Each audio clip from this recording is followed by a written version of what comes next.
Hey guys, it's me, Liv, and welcome for this month's Create and Inspire video that I did. I am going to be creating a series of cards using some watercolor paper and Simon Says Rose Trio stencil. The first card I'm going to be making is going to be to make what appears to be a no-line watercolor effect. And I'm going to do this by taking out my distress inks. The color I decided to use for underneath is Wilted Violet. And then I will be going ahead and filling it in using my Spectrum Noir aqua markers here. I'm pretty new to using Spectrum aqua markers, so when I use them, the way I do it is I go ahead and do all my shading, my depth and all that, and then I will end up going back in with some water. So the first step I'm using is Wildflower. I'm just using the paper to keep from spreading too much ink anywhere, because you know, inky fingers undo us. The next is going to be Orchard, that I'm going to be using as pretty much the shadowing for most of the flowers here as I go around. And then finally, I'm going to go in with the last marker. I ended up only having to use 3 of them here, which is the purple one. And I'm going to go ahead and spread out that color a bit, using my water brush to go ahead and drag some of the colors that I have from the aqua markers throughout the flower. And because I've already added most of the colors, it doesn't take much for me to blend them. I'm not an expert watercolor whatsoever, but I find this a super easy way to make it look so much more realistic and get the color depth that I'm looking for when I am trying to create a no-line watercolor type of look. Next up is the leaves. So I decided to use Evergreen as the darkest color. I'm really just trying to get some interior shading for the leaves, and then I'm going to go through with Mousse as the next one.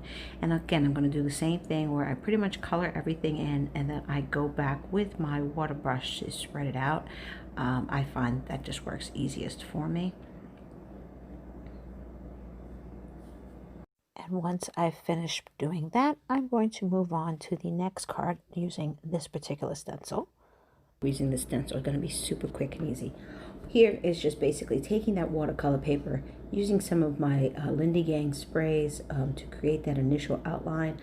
It came out a lot lighter than I was hoping for, so I decided I'm going to go ahead in with some of my distress inks on top of it. Went ahead and used some of my Chip Sapphire Distress ink on top, and the blue mixing in with the yellow ended up with a really cool green color when it was done. Next up, I'm going to use one of my pre-made backgrounds I have in my stash. I create these using my Lindy Gang magical powders. I had initially put some spray from Lindy Gang's, but it just wasn't doing what I wanted it to do, so I went back with Mermaid Lagoon Distress ink spray. And that also didn't give me the look that I wanted, but I wasn't ready to quit on it yet. So I figured, let me put it to the side and see what I come up with. And for this one, I'm just spraying a little bit of Lindy Gang spray on the background for a splatter type of technique. And at this time, I decided I'm going to go ahead and use some Nuvo mousse over the stencil. The color of the embellishment mousse is called Indian Gold. So you can see how pretty that looks right here on this background.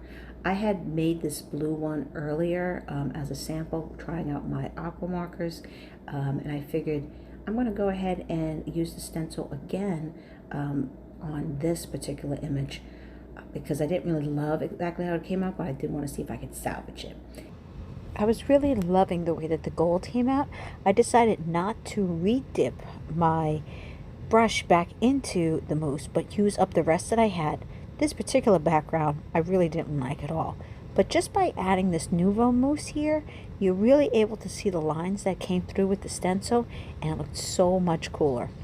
So here are the 4 backgrounds that I use, and finally I'm going to go back to that original one that I had started with in the beginning of the film, and am going to add some of that little bit left that I have of the mousse here. Again, my goal was not to redip it because I really just wanted to be more of an accent here as I put it back onto this card.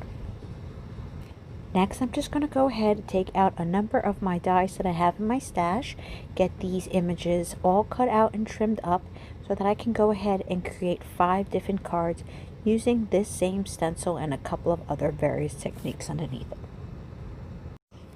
And here are the 5 cards that I ended up with at the end of this video.